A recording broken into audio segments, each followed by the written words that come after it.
প্রিয় শিক্ষার্থীরা সবাইকে শুভেচ্ছা ও স্বাগতম জানাচ্ছি। আমি মোহাম্মদ জাহিদুল ইসলাম জাহিদ। আজকে অষ্টম শ্রেণীর শিক্ষার্থীদের গণিত বিষয়ের বীজগণিতিক সূত্রাবলী অর্থাৎ চতুর্থ অধ্যায়, এই অধ্যায়টি নিয়ে আমি তোমাদের সাথে থাকছি।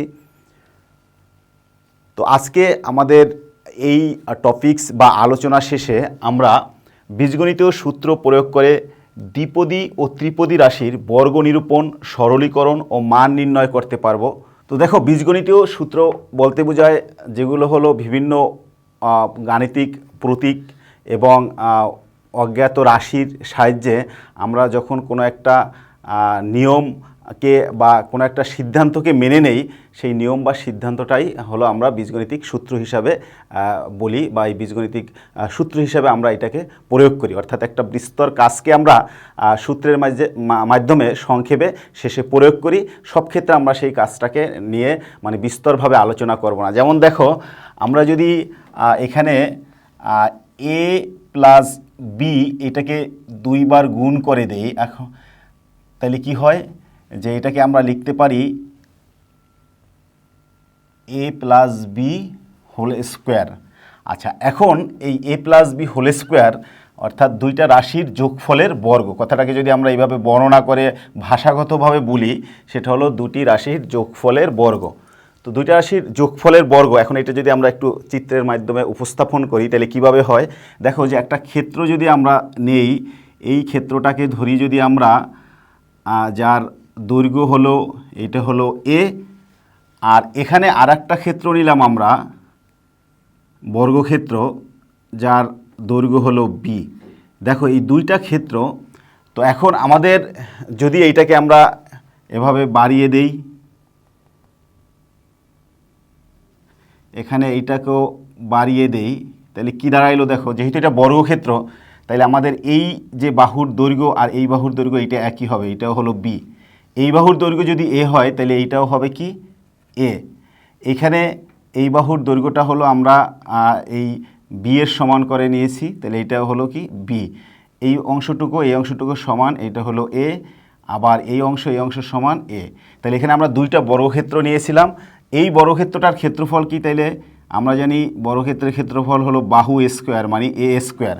ঠিক একইভাবে এইটার ক্ষেত্রফল কি হবে, বি স্কোয়ার। তাহলে আমরা এই দুইটার ক্ষেত্রফল পেয়েছি, একটা হলো এ স্কোয়ার আর একটা হলো বি স্কোয়ার। এখন যদি আমরা পুরোটাকে একটা বর্গক্ষেত্র চিন্তা করি, কীভাবে বর্গক্ষেত্র চিন্তা করব দেখো, যে এই বাহুর টোটালটা হলো কি আমাদের এ প্লাস বি। দেখো এই অংশ এ, এই অংশ বি, তাহলে এই টোটালটা হলো এ প্লাস বি। যদি আমরা এই অংশটা চিন্তা করি, তাহলে এই অংশটাও হলো আমাদের এ প্লাস বি, কারণ এই অংশ হলো এ আর এই অংশ হলো বি। তাহলে টোটাল ক্ষেত্রফলটা আমাদের কি হবে, এ plus B into A plus B, অর্থাৎ A plus B whole square, অর্থাৎ টোটালটার উপরে বর্গ। এখন আমরা এখান থেকে যদি এটাকে ভেঙে ফেলি, দেখো কি আসে, যে A plus B whole square, তাইলে আমরা এখান থেকে এই দুইটাকে গুণ করবো। এটাকে আবার আমি লিখলাম এ plus B into A plus B. তো দেখো এখানে এ প্লাস বি এটাকে গুণ দাও, এটা দিয়ে ধারাবাহিকভাবে গুণ করে যাও, তাহলে এ স্কোয়ার, এটা দিয়ে এটাকে গুণ করো, তাহলে কী হবে প্লাস এ বি।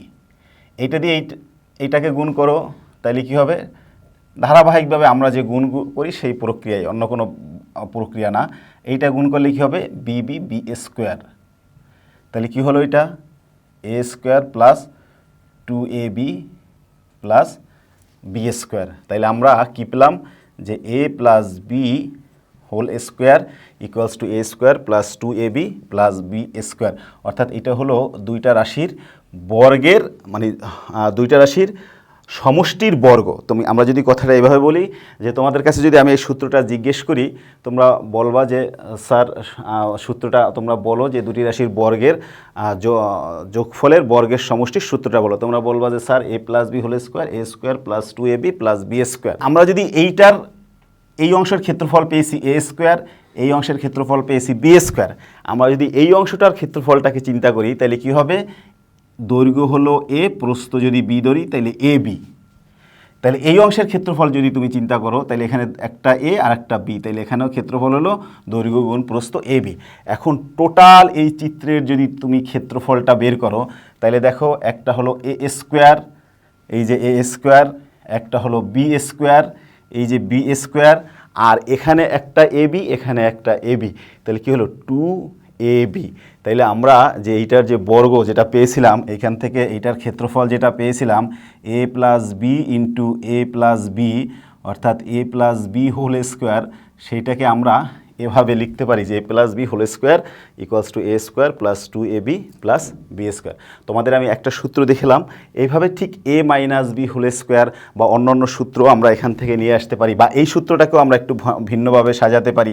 দেখো এখানে যদি আমরা এইভাবে লিখি, এটা এ স্কোয়ার মাইনাস 2ab দিই, কীভাবে দিলাম, এখানে তো আমাদের ছিল প্লাস 2ab কিন্তু মাইনাস 2ab দিয়েছি, আমরা এটা জোর করে দিয়েছি, অর্থাৎ এখানে আমাদের প্লাস ছিল মাইনাস দিয়েছি, তাহলে আমরা যেখানে ছিল প্লাস সেখানে তো প্লাস দিলামই না, আরও অতিরিক্ত বাদ দিলাম। তাইলে আমরা যদি এখানে ব্যালেন্স করার জন্য প্লাস 4ab দেই তাহলে কিন্তু দেখো ক্যালকুলেশন করে এই মানটাই আসবে।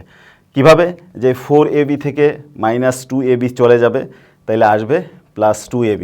তাইলে আমরা এই লাইনটাকে ভেঙে নতুন করে সাজিয়ে আবার এইভাবে লিখতে পারি, এক্ষেত্রে কোনো সমস্যা হওয়ার কথা না। এখান থেকে আমরা কি লিখতে পারি তাইলে, A minus B whole square plus 4ab। তাহলে কখনো যদি আমাদের প্রয়োজন হয় যে এই আকারে লেখার, যে A plus B whole square, এটাকে কিন্তু আমরা এই আকারেও আবার লিখতে পারবো। তাহলে আমাদের মূল সূত্র হলো এইটা, এইখান থেকে আমরা এই অনুসিদ্ধান্ত রূপে এই সূত্রগুলোকেও আমরা ম্যাথে বিভিন্ন ক্ষেত্রে প্রয়োগ করব যখন আমাদের দরকার হবে। তো আমাদের এই সূত্র তিনটা, মানে একটা সূত্রই ভিন্ন ভিন্ন রূপে যে আমাদের প্রয়োজন অনুযায়ী লেখা যাবে, আশা করি তোমরা ব্যাপারটা বুঝেছো। তারপরে আমি এটা আবার সাজিয়ে তোমাদের এক জায়গায় করে দিচ্ছি। আমাদের এই সূত্রটারই ডান দিকে আমরা তিনটা রূপে লিখেছি, তো আমাদের প্রয়োগ করতে গিয়ে যখন আমাদের যেই রূপটা দরকার হবে সেই রূপে লিখব। তোমরা অনুরূপভাবে এ মাইনাস বি হোল স্কোয়ার যদি করো, তোমরা নিজেরা করে দেখবে। আমি সময় স্বল্পতার কারণে তোমাদের নিজেদের উপরে এটা দিয়ে দিলাম, তোমরা নিজেরা একটু চেষ্টা করলেই পারবে। A square minus 2ab plus B square, তাইলে আমরা এইভাবে লিখতে পারি। ঠিক একইভাবে এটা এই রূপে কি লেখা যাবে, A plus B whole square, A plus B whole square minus 4ab। এরপরে আমরা এটাকে কি লিখতে পারি, A minus B, A minus B.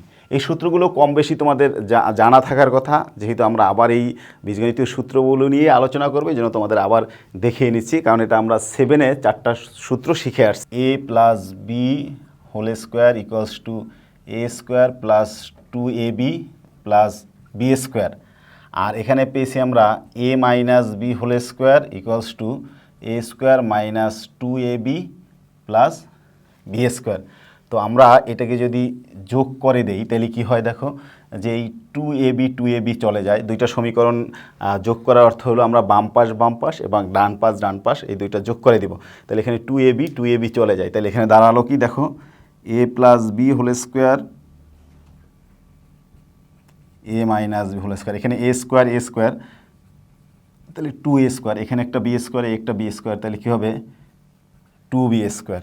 তাহলে এখান থেকে তুমি এটাকে যদি সমাধানের নিয়ম অনুযায়ী একটু সামনে আগাও, দেখো কি হয়, 2 কমন নাও, তাহলে এ স্কোয়ার প্লাস বি স্কোয়ার। তাহলে তুমি এই সূত্রটাকে এইভাবেও লিখতে পারো। তাহলে কি দাঁড়ালো, যে এইটা একটা আমরা সূত্র হিসাবে এটাকে ব্যবহার করব। আবার এই 2টাকে আমরা ভাগ আকারে এপাশেও নিয়ে আসতে পারি।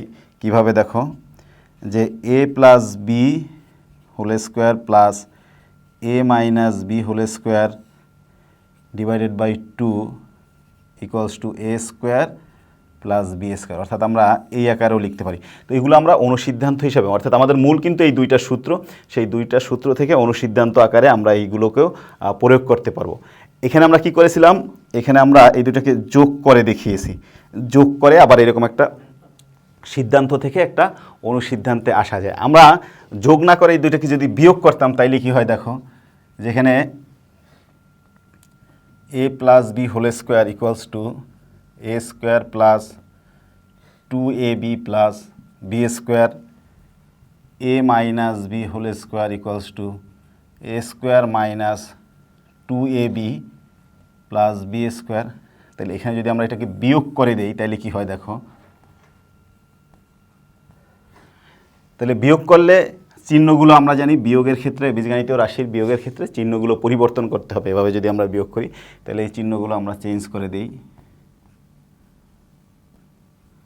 তাহলে এখানে কি হয় দেখো, A plus B whole square minus A minus B whole square. আর এখানে এইটা চলে যাবে, এখানে ওই বি স্কোয়ার চলে যায়। তাহলে এখানে থাকে কি 4ab। তাহলে দেখো আমরা এটাকেও একটা অনুসিদ্ধান্ত হিসাবে ব্যবহার করব, অর্থাৎ যখন আমাদের 4ab দুইটা রাশির গুণফলের 4 গুণ, সেটাকে কি করব আমরা রাশি দুইটার বর্গের বা যোগফলের বর্গ থেকে রাশি দুটির বিয়োগফলের বর্গ বাদ দিব, তাইলেই আমরা রাশি দুটির গুণফলের 4 গুণ পেয়ে যাব। অর্থাৎ এভাবেও আমরা সূত্র হিসাবে বা অনুসিদ্ধান্ত হিসাবে আমরা ম্যাথে অ্যাপ্লাই করব যখন প্রয়োজন হয়। এটা কি আবার আরেকটু অন্যভাবে লেখা যায় দেখো, 4ab equals to A plus B whole square minus A minus B whole square. তাহলে এখানে এ বি 4টাকে যদি আমরা ভাগ আকারে নিয়ে যাই, এখানে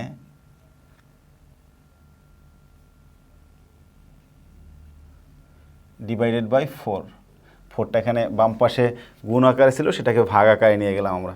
তাহলে এখান থেকে এইভাবে লেখা যায় দেখো,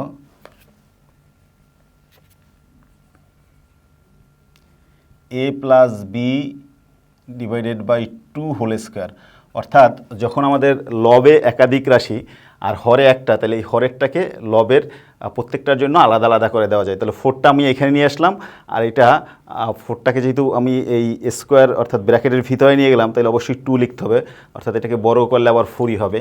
আর এখানে হবে মাইনাস, তাহলে A minus B divided by 2 whole square. অর্থাৎ দুটি রাশির গুণফলকে যখন আমরা এভাবে লিখতে চাই, অর্থাৎ দুটি রাশির বর্গের বিয়োগফল রূপে যখন লিখব, তখন আমরা আবার এই অনুসিদ্ধান্তটা কাজে লাগাবো। তো আশা করি তোমরা যে এই অনুসিদ্ধান্তগুলো বুঝে ফেলছো। দেখো এখানে আমরা পেয়েছি A plus B whole square equals to A square plus 2ab plus B square. তুমি যদি এইটাকে বাম পাশে নিয়ে আসো, A plus B whole square minus 2ab, তাহলে ডান পাশে থাকে A square plus B square. তাহলে আমরা এটাকেও একটা সূত্র হিসাবে ইউজ করব, অর্থাৎ A square plus B square equals to A plus B whole square minus 2ab। একইভাবে আর একটা পেয়েছিলাম আমরা, A minus B whole square equals to A square minus 2ab plus B square. তাহলে এখান থেকে আমরা লিখতে পারি A minus B whole square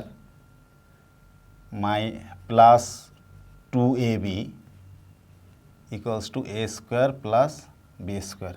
এইটাও একটা অনুসিদ্ধান্ত হিসাবে আমরা ব্যবহার করব, বিশেষ ক্ষেত্রে মান নির্ণয়ের ক্ষেত্রে আমাদের এগুলোর বেশি প্রয়োগ হয়। তো আমরা এ স্কোয়ার প্লাস বি স্কোয়ারে এভাবে লিখতে পারি, আবার এ স্কোয়ার প্লাস বি স্কোয়ারকে এইভাবে লিখতে পারি। আর একটু স্মরণ করো, আগে আমরা আর একটা ভাবে দেখাইছি। তাহলে একই দেখো যে আমরা এই A square plus B square এটাকে কয়টা রূপে লিখতে পারি, A plus B whole square minus 2ab, A minus B whole square plus 2ab। আর একটা রূপ পেয়েছিলাম আমরা, A plus B whole square plus A minus B whole square divided by 2। তাহলে দেখো এখানে আমরা যে এই একটা, অর্থাৎ এখানে কি যে দুইটা রাশির বর্গের সমষ্টি, আর এখানে কি দুটি রাশির সমষ্টির বর্গ। কথাটা কি দেখো, যে আমরা যদি এটাকে ভাষাগতভাবে বলি তাহলে কথাটা কিন্তু আলাদা। এখানে কিন্তু তোমার এইভাবে চিন্তা করে মানে জিনিসটা বের করতে হবে বা মনে রাখার জন্য। এটা হলো দুটি রাশির সমষ্টি আগে, তোমরা জানো যে ব্র্যাকেটের কাজটা আগে, তাহলে এখানে হলো দুটি রাশির সমষ্টির বর্গ, আর এখানে বর্গের সমষ্টি। তো এইভাবে দুটি রাশির বর্গের সমষ্টি যদি হয়, তাহলে সেটাকে আমরা 3টা প্রক্রিয়ায় লিখতে পারি।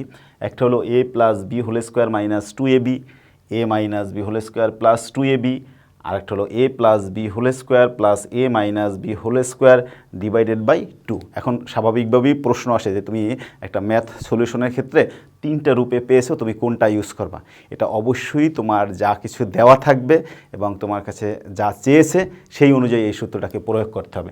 যেমন আমি যদি তোমাকে একটা কোশ্চেন করি যে এখানে আমি বললাম যে a plus B equals to দেওয়া আছে 4 আর হলো এ বি ইকুয়ালস টু দেওয়া আছে 1, তাহলে যদি আমি তোমাকে এ স্কোয়ার প্লাস বি স্কোয়ারের মান নির্ণয় করতে পারি, তাহলে কোন সূত্রটা আমরা অ্যাপ্লাই করব? তোমরা একটু চিন্তা করো, দেখো কোনটা অ্যাপ্লাই করবে। অবশ্যই দেখো যেখানে এ স্কোয়ার বি স্কোয়ার চেয়েছে, মানে এইটা চেয়েছে এ প্লাস বি দেওয়া আছে আর এ বি দেওয়া আছে, তার মানে আমার এই সূত্রের সাথে এটা যায়, যার কারণে আমরা এটা দিয়ে করব। আবার যদি এরকম না থেকে দেওয়া থাকতো এ মাইনাস বি এর মান 4, এ বি এর মান দেওয়া আছে, এ স্কোয়ার বি স্কোয়ারের মান নির্ণয় করতে বলছে, তখন কিন্তু তোমার আর এইটা দিয়ে হতো না, কারণ এখানে মানটা দেওয়া আছে এ মাইনাস বি এর। তাহলে সেক্ষেত্রে কী করতে হবে? তোমাকে এই সূত্রটা অ্যাপ্লাই করতে হবে। আবার এরকম যদি থাকে যে A plus B 4 A minus B 1, A minus B এর মানটা হলো 1, তোমার এ স্কোয়ার বি স্কোয়ারের মান নির্ণয় করতে বলছে, তখন কি হবে? তখন তোমার এই সূত্রটা প্রয়োগ করতে হবে। অর্থাৎ তোমার যে সকল তথ্যপত্র দেওয়া আছে তার সাথে ম্যাচিং করে নিতে হবে। তুমি স্বাভাবিকভাবে একটা পোশাক কিনলে তার সাথে ঈদের পাঞ্জাবি কিনেছো, তার সাথে টুপিটা ম্যাচিং করে পরো, পাজামাটা ম্যাচিং করে পরো। তো তোমার যেসব ডাটা দেওয়া থাকবে সেগুলোর সাথে ম্যাচিং করে সূত্রটাকে অ্যাপ্লাই করতে হবে। আশা করি তোমরা এই জিনিসটা মানে ক্লিয়ার এবং এই সূত্রগুলোর অ্যাপ্লাই করতে পারবে। তো আমি এইখানে বর্গের 2টা সূত্র থেকেই অনেকগুলো অনুসিদ্ধান্ত দেখিয়েছি আমরা। আমাদের মূল সূত্র কিন্তু আমরা শিখছি এইটা একটা আর এইটা একটা। এই সূত্র থেকে অনেকগুলো অনুসিদ্ধান্ত দেখেছি। দেখো আমাদের আরও 2টা সূত্র, অর্থাৎ 3 নম্বরের সূত্রটা হলো এ square minus B square A plus B A minus B, এটা গুণ করলে এটা চলে আসে, তোমরা করে দেখবা। আর 4 নাম্বারটা হলো যে এক্স প্লাস এ এক্স প্লাস বি যদি হয় তাহলে কি প্রথম রাশিটার বর্গ হবে, এরপরে দ্বিতীয় রাশি দুইটার যোগফল, তার সাথে প্রথম রাশি এবং পরে দ্বিতীয় রাশি দুইটার গুণফল, অর্থাৎ ভিন্ন রাশি দুইটার গুণফল। তো শিক্ষার্থী বন্ধুরা, আজকে আমরা যে বর্গ সংশ্লিষ্ট বীজগণিতীয় যে 4টা সূত্র, সেই সূত্র 4টি কীভাবে আসছে সেগুলো নিয়ে আলোচনা করলাম। আশা করি তোমরা বুঝতে পেরেছো। তো এই বর্গের প্রথম যে সূত্র, সেই সূত্রের আলোকে তোমাদের একটু কাজ দিয়ে দিচ্ছি, ছোট্ট কাজ, তোমরা অবশ্যই করবে। এই কাজগুলো করবা, অর্থাৎ 4.1-এর 1 এবং 2 যেখানে রয়েছে বর্গ নির্ণয় এবং সরলফল নির্ণয়, আশা করি তোমরা এগুলো পারবে। আর তোমাদের যদি কোনো সুচিন্তিত মতামত থাকে সেটা আমাদের মেইল করে জানাতে পারো। আর আশা করি তোমরা এই সরকারের স্বাস্থ্যবিধি এবং স্বাস্থ্য অধিদপ্তরের স্বাস্থ্যবিধিগুলো মেনে বাসায় অবস্থান করবে এবং নিয়মিত পড়াশোনা করবে। তো সবাইকে অভিনন্দন ও শুভেচ্ছা জানিয়ে আজকের মতো বিদায় নিচ্ছি। আল্লাহ হাফেজ।